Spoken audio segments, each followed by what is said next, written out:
many members want to participate in the discussion. Later, if required, it may be extended. Srimati Sushma Swaraj.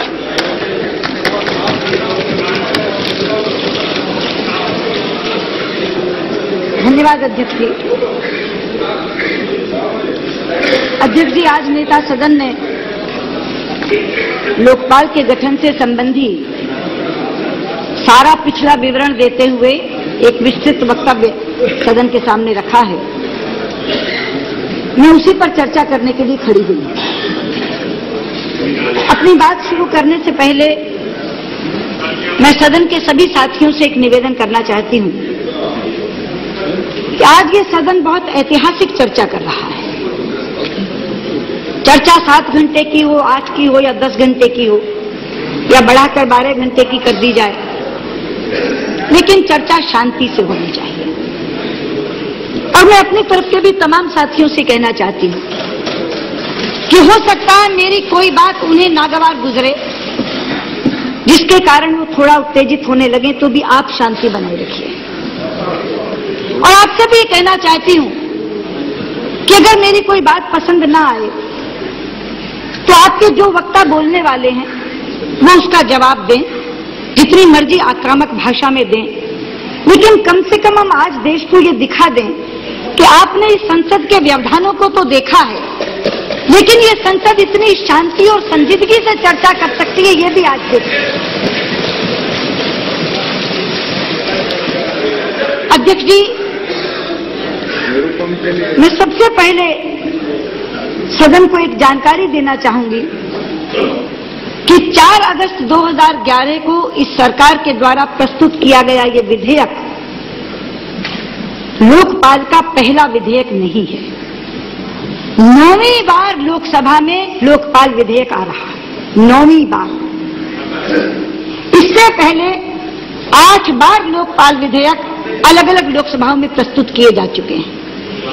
और शायद कुछ लोग हैरान होंगे ये जानकर कि पहला विधेयक 1968 में आया था, 1968 में। उसके बाद 1971 में आया, 1977 में आया, 1985 में आया, 1989 में आया, 1996 में आया, 1998 में आया, 2001 में आया। और इन 8 बार के विधेयक किसी न किसी कारण से पारित नहीं हो सके। पिछले 43 वर्षों से यह बिल हिचकोले खा रहा है। लोकसभा का कार्यकाल समाप्त हो जाता है, बिल निरस्त हो जाता है और फिर दोबारा किसी और लोकसभा में आने की प्रतीक्षा करता है।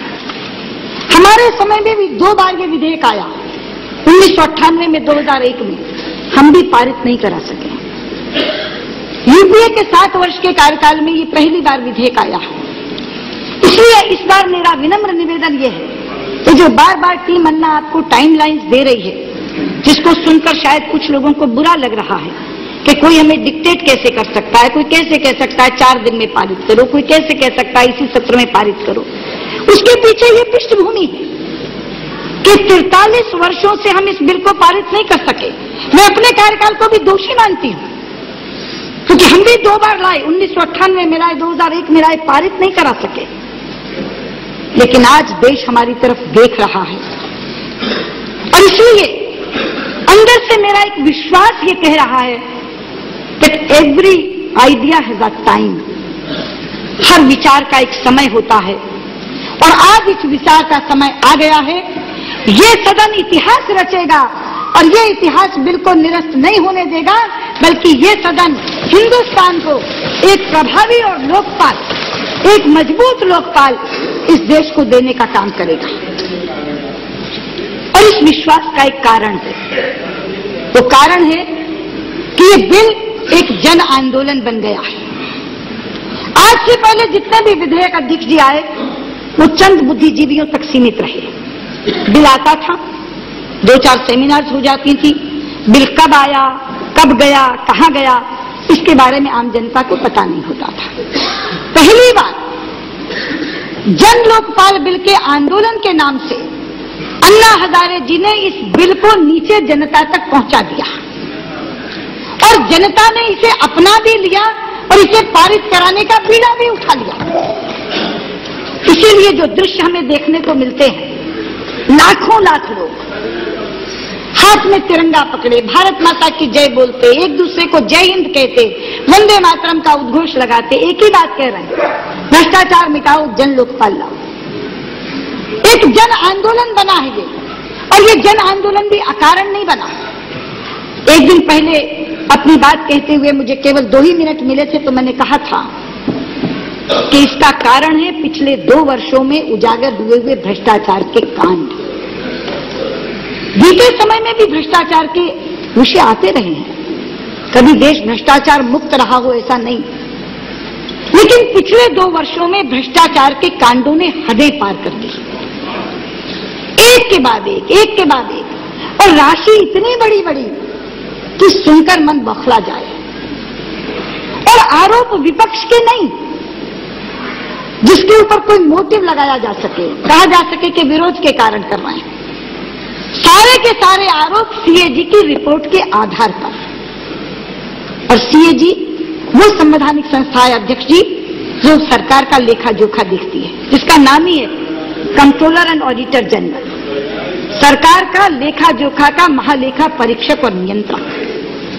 अगर सीएजी कहता है कि 2G में 1,76,000 करोड़ का घोटाला हुआ, CWG में 70,000 करोड़ का घोटाला हुआ, एयर इंडिया में हजारों हजार करोड़ का घोटाला हुआ, केजी बेसिन में हजारों हजार करोड़ का घोटाला हुआ, और कितनी ही रिपोर्टें पाइपलाइन में हों, तो लोग क्या करें? लोग बौखला गए, लोग उत्तेजित हो गए, लोग गुस्सा हो जाइए, शांत होकर सुनिए, शांत हो जाइए, शांत हो जाइए।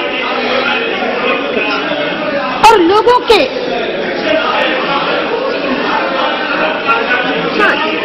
शांत हो जाइए, शांत हो जाइए। लोगों को गुस्सा आता है कि एक तरफ हम तो 2 वक्त की रोटी भरी कटोरी दाल से हमें नसीब नहीं होती, हमारी थाली से सब्जी गायब हो रही है, हमारी चाय से चीनी गायब हो रही है, और दूसरी तरफ उच्च पदों पर बैठे हुए लोग लाखों करोड़ों की लूट मचा रहे हैं। लोगों को गुस्सा आता है कि एक तरफ देश का करोड़ों रुपया विदेशी बैंकों में जमा है, और दूसरी तरफ हम गांव के एक हैंडपंप के लिए तरस रहे हैं। इसलिए लोग क्रोधाग्नि में जल उठे, लेकिन उस क्रोध में घी डालने का काम किया जो बिल सरकार लेकर के आई।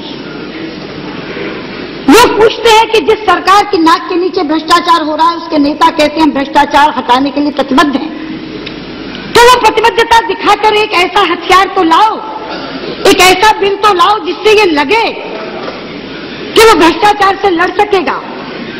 लेकिन जो बिल आया प्रणवदा, वो कुंद था, उसमें धार नहीं थी, और इसलिए लोगों को लगने लगा कि क्या वाकई सरकार प्रतिबद्ध है, क्या वाकई सरकार प्रतिबद्ध है भ्रष्टाचार से लड़ने के लिए। आज प्रणवदा अभी चले गए, प्रधानमंत्री जी बैठे हैं, उन्होंने पूरा जिक्र किया, पूरा विवरण यहां दिया, लेकिन उस विवरण में थोड़े थोड़े गैप्स हैं। आज 11वें दिन में अन्ना जी का अनशन प्रवेश कर गया है, 11 पूरे हो गए, 12वें दिन में उनका अनशन प्रवेश कर गया। 74 वर्ष का व्यक्ति लड़ रहा है वहां बैठ करके, लोग उसके साथ जुड़े हैं, उमड़ घुमड़ कर आंदोलन में आ रहे हैं। परिस्थितियां असामान्य हैं। उस असामान्य परिस्थिति में से रास्ता निकालने के लिए प्रधानमंत्री जी ने अपने आवास पर बैठक बुलाई, सर्वदलीय बैठक। उस बैठक में से जो प्रस्ताव निकला उसका जिक्र किया प्रणवदा ने अपने वक्तव्य में, मैं भी उसे पुनः पढ़ना चाहती हूं। 4 लाइनों का प्रस्ताव है। The meeting of all political parties in Parliament requests Shri Anna Hazare to end his fast. The meeting was also of the view that due consideration should be given to the Jan Lokpal Bill so that the final draft of the Lokpal Bill provides for a strong and effective Lokpal which is supported by a broad national consensus. इस प्रस्ताव से क्या पता चलता है कि उस meeting के 2 लक्ष्य थे। एक लक्ष्य अन्ना जी का अनशन खुलवाना, और दूसरा लक्ष्य देश को एक प्रभावी और मजबूत लोकपाल देना।